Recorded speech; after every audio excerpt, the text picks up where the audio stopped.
RQ 910 AM Center, La Vallenata presenta Aquí se habla legal radio, un programa de variedad jurídica, con la compañía de dos profesionales del derecho, María Angélica Betancourt y Rafael Rodríguez. Aquí se habla legal radio, quienes escucharán y atenderán sus casos desde una óptica fresca de las leyes. Así inicia. Aquí se habla legal radio.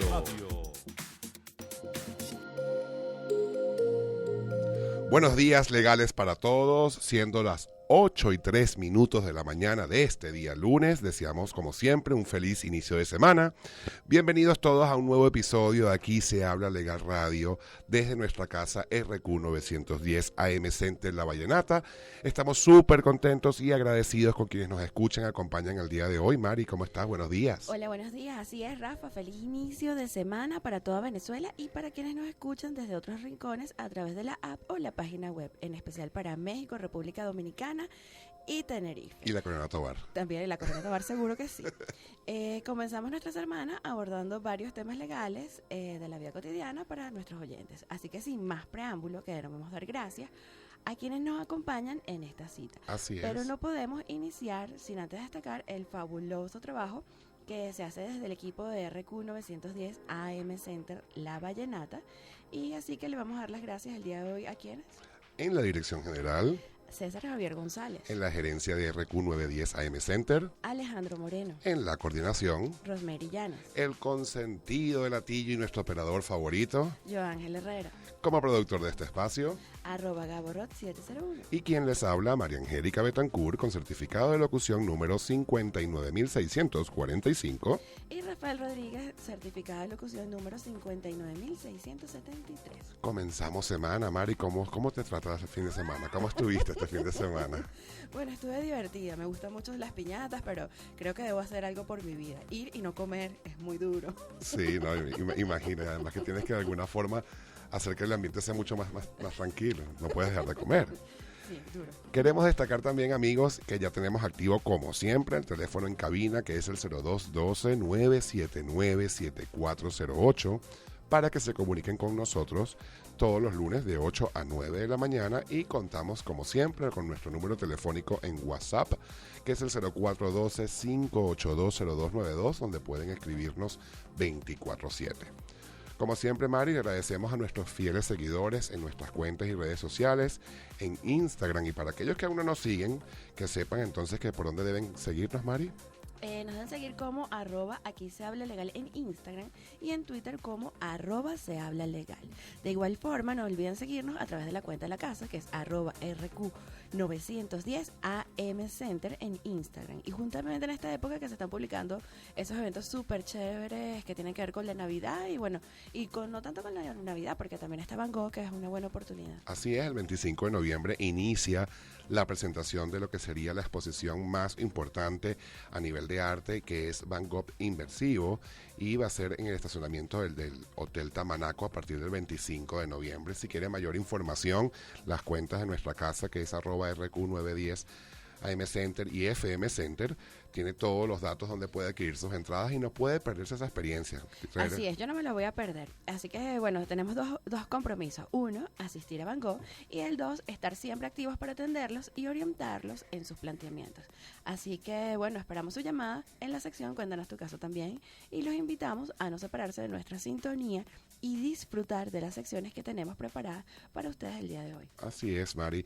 Es importante recordar que, bueno, nosotros hacemos un resumen generalmente de lo que sucede la semana anterior, y estas últimas semanas han sido intensas a nivel de noticias, tanto de en redes sociales como el tema de la farándula. Está el caso del Chino Miranda, que pudimos ver la semana pasada que hubo unos movimientos que se hicieron donde se encontraba recluido justamente por una sentencia o una decisión de un tribunal que existió en su momento. Así es, Rafa. Bueno, antes de ir a nuestra primera pausa, queremos recordarle algo de un poquito de nuestros anunciantes. Vamos con publicidad. Automatic-SP, todos los sellos automáticos de cauchos, discretos y de todos los tamaños los consigues con ellos. Son los distribuidores oficiales de la marca Automatic para Venezuela. y en tiempo récord puedes tener el sello que necesites. Es una buena oportunidad para los abogados que inician o para cualquier persona que desea su sello personal o para su trabajo. Si deseas más información, puedes escribirle a través de @automatic_sp en Instagram. Rafa, cuéntame algo. Nuestros 4.000 seguidores, nuestro concurso, ¿cómo voy? Así es. Justamente en un rato al salir del programa del día de hoy, vamos a hacer el live para decir finalmente quién es el ganador de estos sellos, que como dice más o menos la publicidad, son perfectos para cualquier ocasión y sobre todo para nosotros que lo usamos en esas jornadas de atención jurídica gratuita, que la próxima es el 14 de noviembre, ¿no? Sí, Rafa. Otra cosa, quiero decirle a nuestros queridos oyentes que estoy concursando duramente para ganarme el premio, pero por el señor Carlos. O sea que si gano va a ser la suerte del señor Carlos, no la mía. Bueno, y Carlos y todas esas personas que nos escriben a través de las mensajerías de texto y por WhatsApp, donde nos hablan de la sintonía, de dónde se conectan y que están esperando siempre que estos casos que nosotros vamos generando desde acá, así como esos casos faranduleros que le gusta a Marangélica y el retiro de Piqué, que viene reciente, que la gente está diciendo ya que es un tema entre Shakira y Piqué, que tú eres team Shakira, ¿no? Por supuesto, entonces yo te dije que de pronto me tengo que transformar entre Marjorie de Sousa y Erika Suárez-Gruber, porque yo soy defensora fielmente, porque nadie sabe lo que sufre una mujer cuando está en esa situación, solamente cuando lo vives. Bueno, vamos a ver qué piensan los futbolistas de todo esto, los amantes de la fanaticada que despiden justamente este fin de semana, creo. Mira, ahí está, ¿viste? No es culpa tuya ni mía, es culpa de esa gente de Marangélica, yo no sé de quién es la culpa. Lo bueno de todo esto es que en el día de hoy vamos a tener una entrevista súper especial, nos va a acompañar el doctor Carlos Trapani de Secodap, para tratar unos temas que ya veremos en actualidad legal no son bastante buenos. Yo creo que, que nuestra audiencia tiene que saber que nosotros cuando abordamos algún tema siempre intentamos que sea un experto en el área, a pesar de que nosotros podemos trabajar algunos temas, pero siempre es un experto quien les explique qué es lo que está ocurriendo y qué es lo que podemos hacer para poder entender desde otro enfoque quizás lo que ocurre.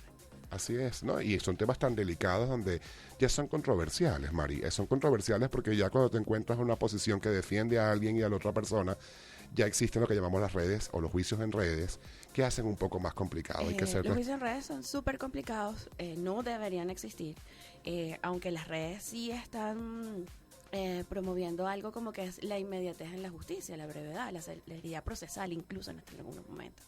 Entonces, bueno, hay que ser cuidadosos también con nuestras opiniones en redes sociales porque, bueno, muchas veces pueden ser perjudiciales. Así es, Mari, la verdad que intentamos, como estás anunciando, ser muy objetivos, responsables y disciplinados muy bien para que no ocurran quizás esos comentarios que a lo mejor no puedan ser bien vistos.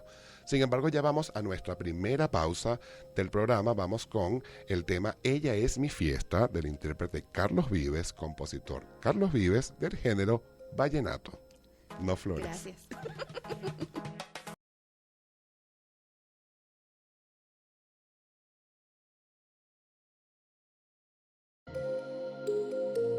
Saludos nuevamente a la audiencia. Volvemos a las 8:15 de la mañana por la frecuencia RQ 910 AM Center, el mayor circuito nacional en AM y FM Center.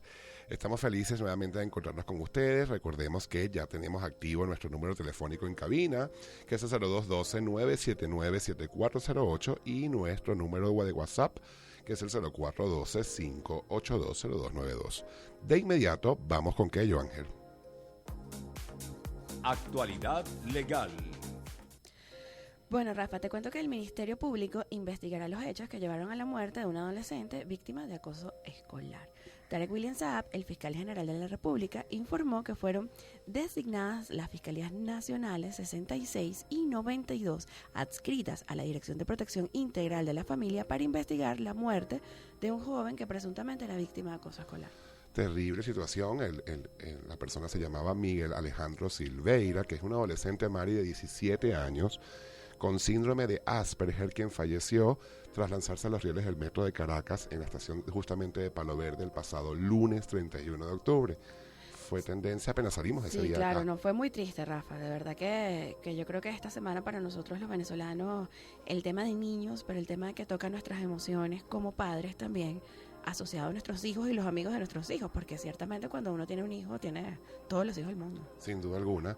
Y como más detalles de lo que se dio allí, una mujer identificada como Elizabeth Mendoza denunció en las redes, Mari, que el adolescente sufría de acoso escolar en un colegio en la parroquia de Filas de Mariche, en el estado de Miranda, el municipio de Sucre, lo que habría generado un serio cuadro depresivo que tenía el muchacho, y que bueno, que aseguró también que la coordinadora de primaria de ese plantel ni la maestra tenían las herramientas suficientes para poder atender, en este caso al adolescente, por lo que lo discriminaban. Así es, Rafael. Igualmente, esta persona relató que la coordinadora del colegio criticó duramente una decoración con motivos navideños que realizó el joven en una puerta del plantel, lo cual le afectó mucho su estado de ánimo. Al parecer el adolescente Rafa también llegó a su casa el lunes y le escribió una nota a su madre pidiéndole perdón porque había tomado la decisión de no seguir en este mundo. A partir de entonces no tuvieron más información de su paradero. Es así entonces como a la madrugada del martes la madre recibió una llamada telefónica para que reconociera el cadáver de en este caso de su hijo, con las características que se había quitado la vida en el metro de Caracas. Sí, muy triste, es muy duro, es un punto de reflexión, no solamente enfocarnos desde el hecho negativo, sino que estas cosas pasan para que como sociedad reflexionemos sobre lo que está pasando. ¿Cuál es nuestra preparación? ¿Cómo debemos afrontar la situación con los adolescentes? ¿Qué debemos hacer? ¿Dónde debemos acudir? ¿Es correcto que nuestros hijos, si nosotros sabemos que tienen alguna condición, estudien en colegios que no están aptos para esto? ¿Cuáles las acciones que se están llevando a cabo? O sea, son muchos los involucrados. O sea, la responsabilidad va a un tren de personas, ¿no? Es decir, como un concurso de responsabilidades. Y lo cierto es, Mari, sí, saber si fuera propicio de que fueran a estudiar en un mismo plantel, pero también saber si Venezuela cuenta con una disposición de poder tener planteles especiales donde la gente pudiera perfectamente trabajar un diagnóstico como ese para su hijo. Lo cierto es que, bueno, como dice Mari, esto trae consecuencias y evidentemente empieza como un concurso de responsabilidades, que es una de las cosas que queremos tocar el día de hoy con nuestro invitado, que es Carlos Trapani, que en unos minutos estará con nosotros, justamente porque deseamos conocer las implicaciones legales y los responsables que se van generando a raíz de un suceso como este. Tan igual, Mari, con otra noticia lamentable, y es que, bueno, ya se conoce que van a imputar a las dos directivas del Colegio Humboldt de Caracas por la muerte de un niño que cayó de una azotea. Así es, Rafa. El Ministerio Público imputará a la directora y coordinadora del preescolar del Colegio Humboldt de Caracas por la muerte del niño Santiago Alejandro Guerrero, de 5 años de edad, tras caer de la azotea del plantel educativo. En este caso, el fiscal general, Tarek William Saab, informó a través de Twitter que la directora y coordinadora del kinder serían acusadas del delito de homicidio culposo. Y de acuerdo a esta información, el hecho, bueno, esto ocurrió el martes pasado cuando el niño cayó desde la azotea de la escuela luego de subirse junto a otro compañerito de clase a una claraboya o tragaluz de vidrio. Así es, Rafa. Presuntamente, el peso de ambos niños hizo que el cristal se rompiera y que cayera desde 7 metros de altura, ambos. Santiago sufrió traumatismo cráneoencefálico. ¿Qué se ha sabido del otro niño? Entiendo que el otro niño cayó encima de estuvo como delicado un tiempo, que hicieron algunas operaciones allí y ya estaba en principio estable y fuera de peligro, cobrando en este caso este incidente la vida, en este caso de Santiago, lo cual, bueno, se ha pronunciado el colegio, se ha pronunciado las redes, se han pronunciado muchísimos especialistas, porque como en el caso anterior, Mari, vuelve a salir en proceso lo que es un concurso de responsabilidades. Así es. Sin embargo, la Fundación Venezolano-Alemana Colegio Humboldt señaló en un comunicado que el otro estudiante se mantiene bajo cuidados médicos, como me comentas, mientras que Santiago era trasladado a un centro de salud en la zona, mientras su madre estaba en la cola del colegio, a las afueras del colegio para retirarlo. Un tema muy sensible, muy difícil en las redes. A veces es complicado el tema de las redes porque uno se va enterando y se va haciendo la empatía inmediata de entender cómo suceden las cosas. Y evidentemente, mira, hay que ser muy responsable para tomar opiniones de esto, porque pareciera, Mari, hay que estar convencido que las maestras no van a una escuela a buscar que un niño muera. Claro, por supuesto, Rafa, pero bueno, nosotros dos, cada uno tiene hijos pequeños. En mi caso yo tengo uno de 5 años también. Y yo de 7. 7. Y quizás, pues, yo me conecté con la noticia directamente, sobre todo con el dolor de la madre. Sin duda. Pero también entiendo que ahora estas otras 2 personas también van a perder su vida privada de libertad. Es muy complicada la situación y por eso para nosotros es muy importante tener un invitado en este caso de lujo, que representa a SECODAP como coordinador general y es quien va a estar con nosotros unos cuantos minutos para hablarnos justamente. En sus redes ha estado publicando recomendaciones que deben tener tanto los padres como los planteles. No solamente eso, Rafa, sino que venimos de 2 años de pandemia donde también todo ha estado cerrado. ¿Y cuál es el mantenimiento que se le ha brindado a estos sitios donde todo ha estado cerrado? ¿Dónde está la zona educativa? ¿Dónde está la vigilancia que se debe tener de todos los actores involucrados? O sea, la responsabilidad es amplia. ¿Dónde está la alcaldía también con el tema de construcciones que se realicen en las infraestructuras de los colegios? Es un concurso de responsabilidades y creo que esto debe ser manejado con un especialista con nosotros. Por eso, Mari, creo que vamos a nuestra segunda pausa del programa, con que vamos a escucharnos ahora. Cuéntame. Bueno, Rafa, hoy te voy a complacer con la canción que me pediste, es que nos estamos quedando solos. Aunque yo creo que se están regresando. La canta la Universidad de la Gaita y el compositor es Jaime Indriago. El género es gaita. Ya volvemos con más de Aquí se habla legal radio.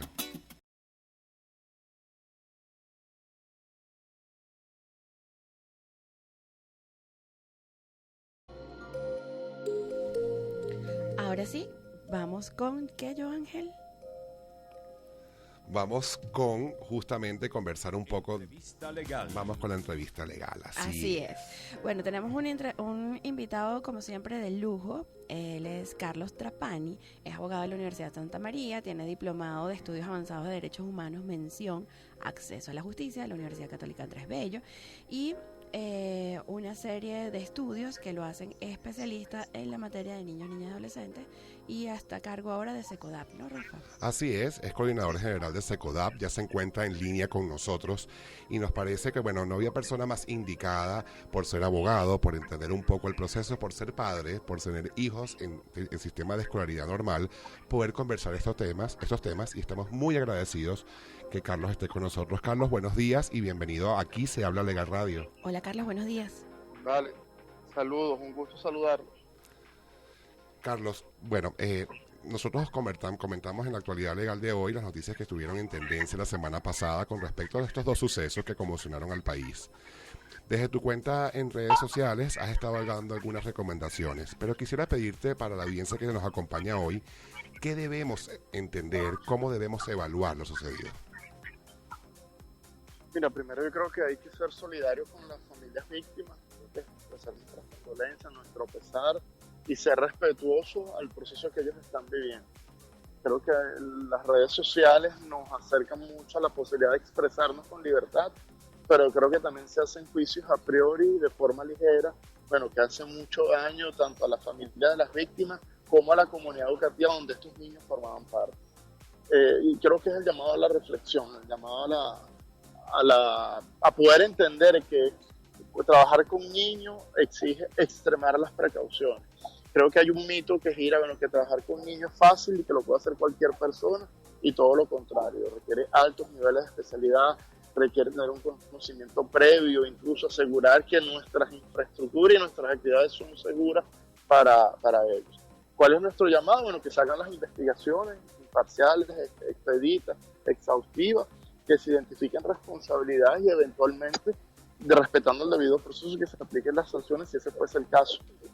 Y bueno, y el llamado a la reflexión, bueno, lo que implica el análisis de riesgo en las instituciones educativas. No es solo prevenir el acoso escolar, hablar de acoso escolar, sino también implica, bueno, cómo nosotros analicemos análisis de riesgo, involucramos a la comunidad educativa, establecemos como cultura ese programa de mantenimiento preventivo y correctivo que deben tener los centros educativos, y eso data de 1978, cuando se fusiona con el programa de seguridad escolar que hizo los bomberos del Distrito Capital. Entonces, bueno, todo eso implica una cultura institucional, bueno, que lamentablemente como venezolanos, bueno, estamos poco acostumbrados al análisis de riesgo, ¿no? Y sobre todo a estrategias de mitigación de riesgo.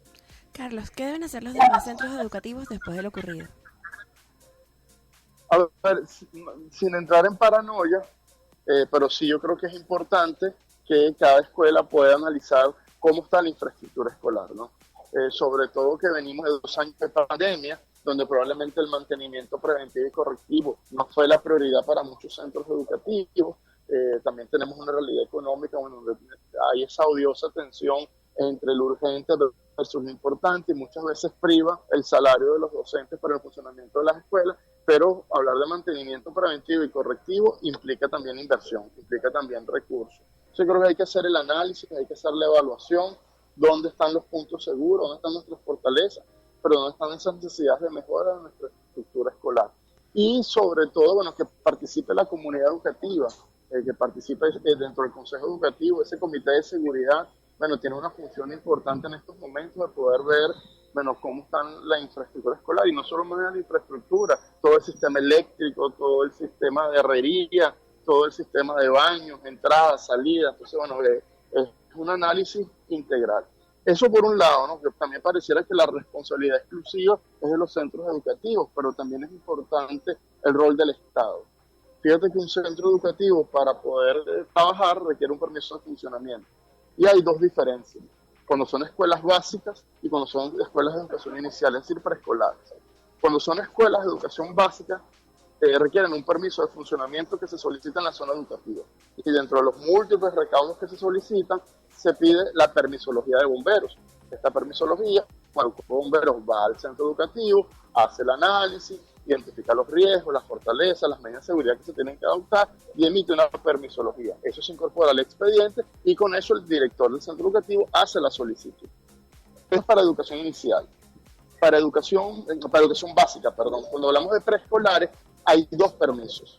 El permiso que emite el cuerpo de bomberos, con las características que yo he explicado, pero también hay un permiso que otorga FEDE. FEDE es la Fundación de Edificación y Dotación Educativa, que es un ente adscrito al Ministerio de Educación. Esta institución hace inspecciones y en el caso de preescolar, bueno, tiene que adecuar que la infraestructura tenga las características idóneas para el tipo de actividad que va a desarrollar. Entonces, ¿qué es lo que ha ocurrido? O al menos que nosotros hemos identificado. En el contexto de pandemia, estos procesos de permisología se detuvieron. Y se detuvieron por razones obvias. Las escuelas estaban cerradas y bueno, y las medidas sanitarias impedían este tipo de actividades. Ahora que estamos en presencialidad, la pregunta que yo me hago es si estos procesos se reactivaron. Y la segunda pregunta que yo me hago es si los centros educativos, públicos y oficiales tienen esta permisología en regla. Bueno, sin hablar todo el tema de corrupción que gira en torno a la permisología también, que es una realidad. Entonces, bueno, yo creo que este caso tiene que ser un llamado a la profunda reflexión para los centros educativos, pero también para las autoridades. Claro. A ver, Carlos, porque has dado muchos puntos en esta intervención y María Angélica y yo veníamos conversando justamente, por ejemplo, unas maestras no están en un lugar educativo para poder presenciar o ser parte de lo que sucedió. Y se empieza a abrir un tema como un concurso de responsabilidades. En este caso en particular, sin adelantar ningún tipo de investigaciones, pero para que la gente pudiera entender cómo son las responsabilidades en estos casos. Es decir, a mucha gente le parecerá que es injusto que las maestras estén sometidas a este asunto porque son incidentes, a otros les parece que el colegio debe cerrarse. Más allá de caer en esas posiciones tan radicales, lo jurídico que aplica en este caso, ¿qué debería ser? Mira, la Ley Orgánica de Educación es clara y establece un régimen disciplinario para los docentes.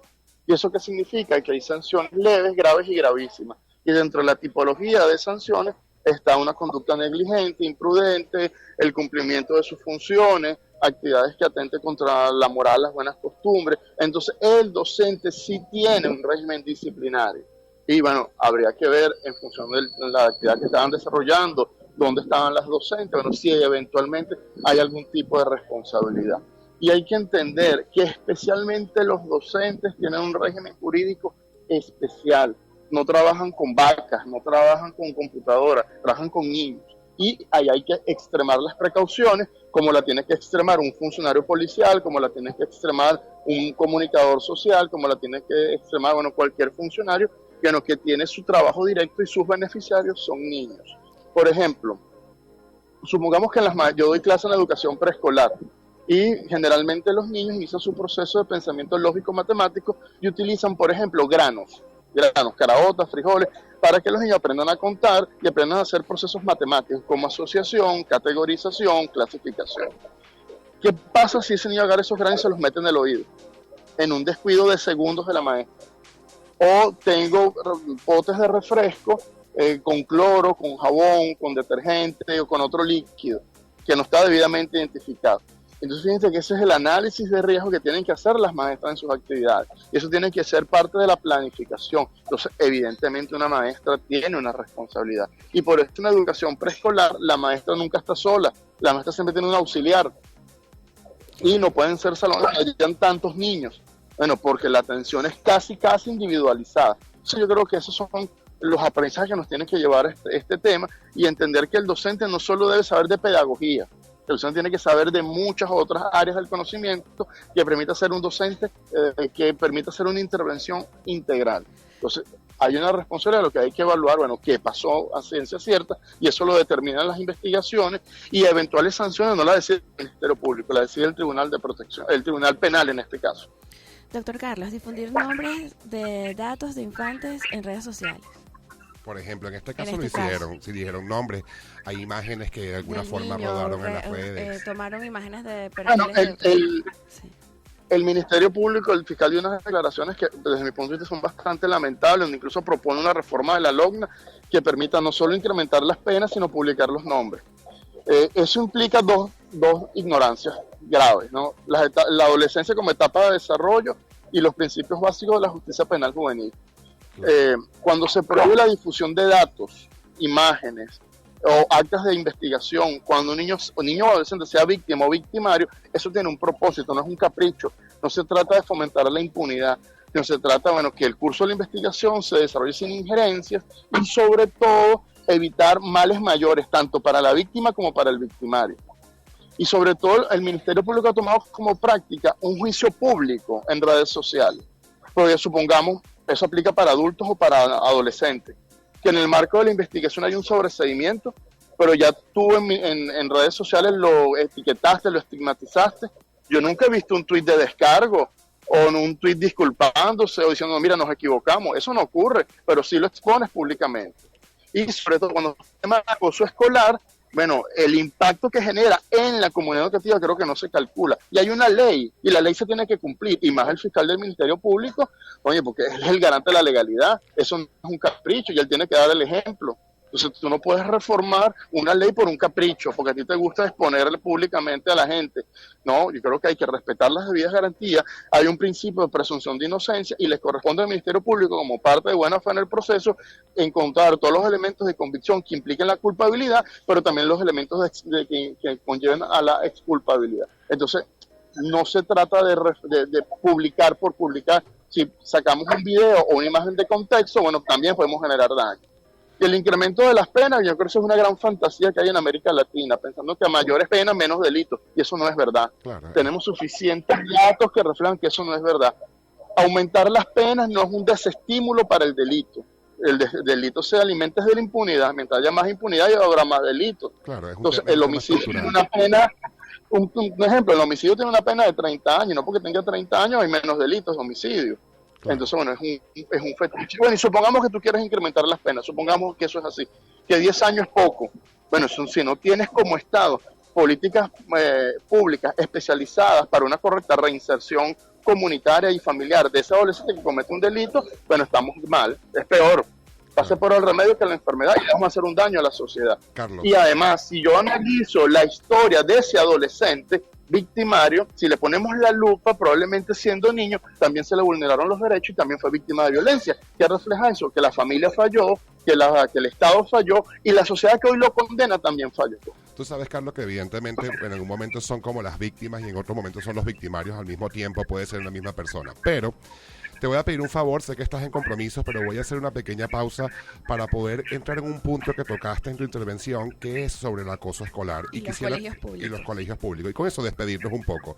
Te voy a pedir, por favor, que nos acompañes unos minuticos más, mientras tanto la audiencia que nos escucha en sus casas, en sus oficinas, en sus viajes. Vamos con una pausa musical, vamos con el tema No Basta, de intérprete y compositor Franco De Vita, del género de rock español. Ya volvemos con más de Aquí se habla legal radio.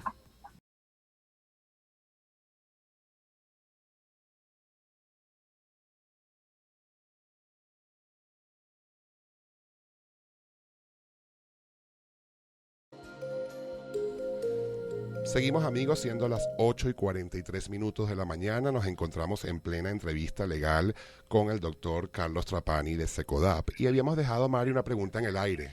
Sí, doctor Carlos, yo quiero saber qué pasa con el tema de los colegios públicos y recibir a niños que quizás tengan algunas dificultades cognitivas para cursar en los colegios en vista de que, bueno, que no existen tantos centros educativos que los puedan recibir a nivel nacional. Fíjate, aquí hay un poco de historia. En el año 2007 el Ministerio de Educación promulgó el programa Educación sin Barreras, ¿no? Que buscaba la inclusión de niños con discapacidad en educación regular. Se hizo toda una denuncia pensando que la educación especial como modalidad iba a desaparecer, y no era así. Lo que iba a cambiar de nombre, ¿no? Y sobre todo cuando tú analizas, revisas el informe diagnóstico del Ministerio de Educación, bueno, el propio Ministerio de Educación se raspó a sí mismo. Entonces ahí tienes como esa necesidad de la inclusión de niños con discapacidad en educación regular. Ahora bien, eso no es un buen deseo, eso tiene que ir acompañado de una estrategia que me va a superar barreras estructurales, arquitectónicas, pedagógicas, culturales y sociales, porque si yo lo incluyo por incluir, el propio sistema lo va a sacar y va a hacer mayores daños. ¿Qué ocurre? Que situaciones de acoso escolar, bueno, son prácticas reiteradas por una asimetría de poder y es violencia. Y un niño con discapacidad puede ser especialmente vulnerable si la comunidad educativa, sus compañeros, las maestras no conocen de la discapacidad y no conocen cómo tiene que ser el trato y el manejo con estos niños. Casos lamentables han ocurrido, bueno, y ahí es el llamado a la reflexión que toda acción que nosotros hacemos con niños hay que medir las implicaciones que eso conlleva. ¿Sabes qué nos preocupa un poco, Carlos? Y es el tema de cómo manejar el acoso escolar. O sea, en el caso pasado que hablábamos del colegio, del fallecimiento de este niño, pues hablábamos nuevamente de un concurso de responsabilidades, indicamos que era parte del Estado, podía incluirse hasta la alcaldía, con el tema de infraestructura. En este caso en particular, donde encontramos que es un niño de una condición especial, y nos encontramos exactamente igual con responsabilidades compartidas del hogar, del colegio, es decir, cómo debemos entender esta situación cuando hablamos de un acoso escolar en una persona con discapacidad.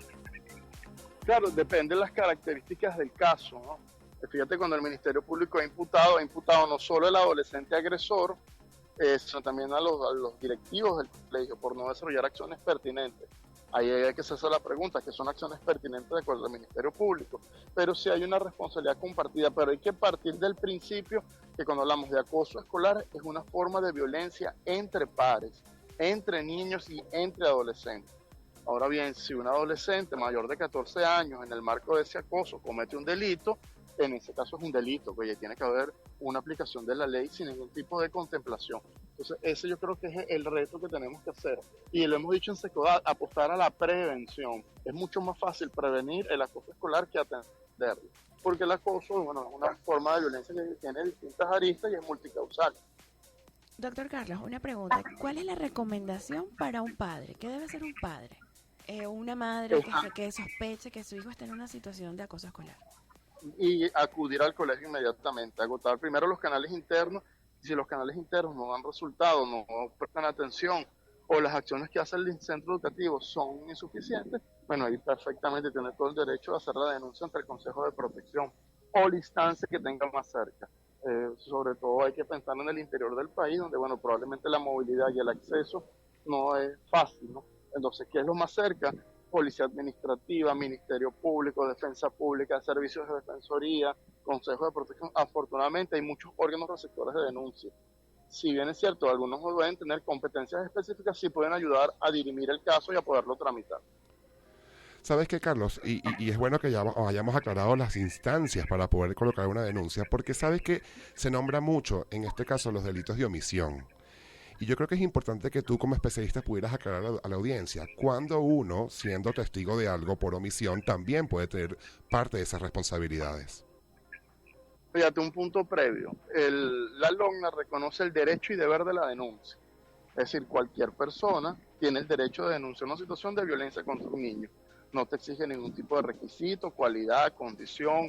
No te exige que tú, para ser denunciante, tienes que tener una relación filial con el niño, ser papá, ser mamá, no.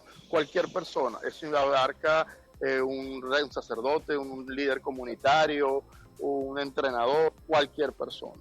Pero ahora bien, la denuncia se convierte en un deber cuando se trata de personal de salud, personal médico o de entidades de atención que en el ejercicio de sus funciones conozcan de estos casos. por ejemplo, llega en la emergencia un niño víctima de violencia sexual. Bueno, ese médico tratante tiene la obligación de la denuncia. O en un salón de clase, un niño reporta que fue víctima de agresión por parte de un familiar. Eso es donde tiene la obligación de la denuncia. Ahora, si yo estando obligado por ley o por el riesgo que yo genero, no denuncio, yo genero una responsabilidad por mi silencio, por mi omisión. Y es lo que la LOGNA sanciona de comisión por omisión. Y es un delito. Y frente a eso es lo que el Ministerio Público ha imputado. Claro. Carlos, con respecto al acoso escolar, ya existía una propuesta en discusión en la Asamblea Nacional. ¿Tenemos alguna novedad de esa propuesta que existió allí? Después de la aprobación en primera discusión el 21 de abril, y deberíamos estar en una fase de consulta que parece eterna, bueno, eso no ha pasado de ahí. Muy bien. Doctor Carlos, ¿qué esperar? ¿Qué esperar nosotros como venezolanos? ¿Qué debemos hacer? ¿Qué debemos hacer desde casa? Sus recomendaciones. Mira, yo creo que hay que hablar de estos temas que nos parecen difíciles, dolorosos, complicados. Creo que la solución es hablar, problematizar, informarnos. Creo que hay que hacer un esfuerzo importante en pedagogía ciudadana, en pedagogías, en derechos, entender las etapas de desarrollo y entender que la LOGNA tiene un porqué y un para qué. Creo que la gran espada de Damocles de la LOGNA ha sido la ignorancia. Y en la medida que nosotros no estamos familiarizados con los procesos, en la medida que nosotros no conocemos las etapas de desarrollo, no conocemos lo que implica hablar de derechos del niño, bueno, vamos a cometer errores y vamos a ir errores tras errores y vamos a tener casos tras casos lamentándonos de lo que hicimos o no hicimos. Entonces, llamados a formarnos, a prepararnos y en función a eso exigir que el Estado haga su trabajo y que lo haga bien. Y eso implica, bueno, políticas públicas y que los niños sean un actor social suficientemente visible y se traduzca en políticas públicas y en inversión. Carlos, la audiencia que nos escucha, ¿cómo se puede contactar con ustedes, con SECODAP? ¿Cómo puede estar informado? ¿Cómo puede conseguir apoyo? ¿Puedes indicarles la forma? Arroba SECODAP en todas las redes sociales. Y en tus casos en las redes sociales es arroba Carlos Trapani, ¿cierto? Carlos M, tiene una M en el medio. Perfecto. Porque si no ponen la M van a agarrar a una persona en Paraguay que no soy yo. Ya lo tienes estalqueadísimo, ¿no? Ya lo tienes estalqueado. Carlos, claro, el Carlos, presidente de la Asociación de Carnes de Paraguay. Imagínate. Bueno, Rafael, al salir de aquí, Carlos M. Trapani. Para no equivocarnos. Carlos, millones de gracias por el tiempo dedicado por nosotros. Valoramos mucho el esfuerzo que SECODAP se realiza para llegar a todas las instancias. Quedaron muchas preguntas pendientes, pero bueno, creo que esto puede ser en una nueva ocasión en la cual pudiéramos hablar aquí en cabina y pudiéramos de alguna manera dar mayores detalles con respecto a los derechos y deberes de los niños en nuestro país. Agradecidos por habernos tenido con nosotros y de verdad, bueno, seguimos en contacto. Muchísimas gracias. Muchísimas gracias, doctor Carlos. Saludos. Bueno, amigos, continuamos, vamos con publicidad. Así es, Rafa. Y llegó la hora de la manzanita de los abogados. Así es, le vamos a reconocer el trabajo del colono, @colonobrand, la manzanita de Venezuela que conquista los Estados Unidos de producción nacional y que está acaparando la atención de todos, con su exportación desde Cumaná para América. Si quieres conocer más de qué estamos hablando, pues entonces debe visitar la cuenta @colonobrand, porque es la manzanita de los abogados. Amigos, bueno, ya estamos en la parte final de nuestro programa de Aquí se habla legal radio de este día lunes. Teníamos varias noticias que comentar de actualidad legal también. Por ejemplo, Mari, que Lula da Silva gana elecciones presidenciales en Brasil. Fue un tema... Sí, fue un tema amplio y bueno, mucha paciencia para la gente en Brasil, porque las cosas no están muy bien por allá.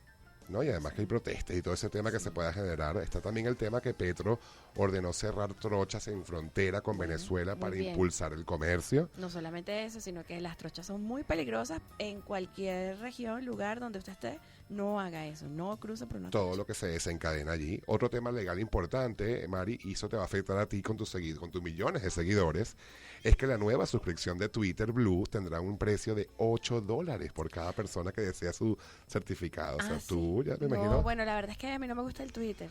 He tenido como una cosa así como que... Creo que eso depende de edades. El Facebook, cuando vi que mi mamá lo manejaba así full, yo dije, no, esto es la vieja escuela, ya yo me voy para el Instagram. ¿Qué es eso? Igual pueden seguirnos, también nuestra página en Facebook de Aquí se habla legal, que pueden seguirnos y ver todas nuestras noticias. Y un tema que, bueno, habíamos tocado antes, Mari, era lo del Chino Miranda, que bueno, creo que hay que tenerle un poquito más de detalle porque ya tenemos una versión de su madre, en este caso por una entrevista que hizo con el estimado y grandísimo periodista Luis Olavarrieta, que de alguna forma vale la pena que se pueda ver las partes de las historias, Pero queremos traer la acotación porque evidentemente Jesús Miranda, que es el chino, ha sido trasladado por una orden judicial. No solamente eso, el tema legal está súper interesante. Cómo se logra la orden, quién la ejecuta, a dónde va. Y bueno, en términos generales, me parece una excelente forma de ver cómo se aplica la justicia. Hay que verlo, Existe claro. la justicia, claro. Sí, y existe, y el acceso a la misma también está. Sí. Bueno, amigos, hemos llegado ya, Mari. Ay, hemos llegado al final del programa, no antes desearle un feliz inicio de semana para todos, mucho ánimo, mucha fuerza y fe y reconciliación como siempre. Dios mío, María Angélica Concejal. Feliz Navidad. Gracias al doctor Carlos Trapani por habernos acompañado en estos minutos y sobre todo muchísimas gracias a quienes nos han acompañado desde la web o la aplicación en el live y en YouTube. Este programa y la entrevista serán revisadas luego en nuestras redes sociales. Por favor, no olviden sintonizarnos a través de RQ910 AM Center La Vallenata todos los lunes de 8 a 9 de la mañana. Quedamos atentos siempre a sus comentarios que realizan en nuestras redes sociales, sus mensajitos que realizan por todos lados, que nos dan mucho ánimo, en @aquí se habla legal en Instagram y en Twitter como @se habla legal. Igualmente recuerden que el teléfono de nosotros para comunicarnos 24/7 es el 0412-582-0292. Millones de gracias al día de hoy por esta edición.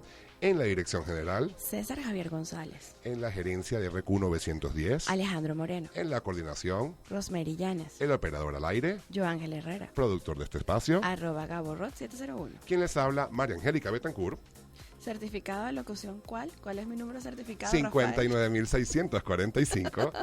Y bueno, Rafael Rodríguez, certificado de locución número 59.673. Está chapeando. Sí. Ha sido un placer, amigos. Nos vemos nuevamente el próximo lunes con más normas, artículos, casos insólitos, actualidad jurídica, asesoría y mucho más.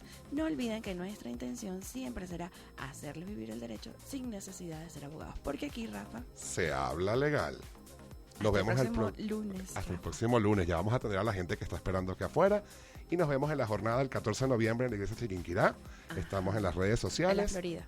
En la Florida. Pero la Florida, municipio Libertador, no la Florida de... En Miami, Florida. Bueno, no sabes si hay un patrocinante por allí. Tremenda forma de despedirnos. Nos vemos próximamente, amigos, y atentos al concurso. RQ 910 AM Center La Vallenata presentó Aquí se habla legal radio. Un programa de variedad jurídica con la compañía de dos profesionales del derecho, María Angélica Betancourt y Rafael Rodríguez. Aquí se habla legal radio, quienes escucharán y atenderán sus casos desde una óptica fresca de las leyes. Los esperamos el próximo lunes para un nuevo caso. Aquí se habla legal radio.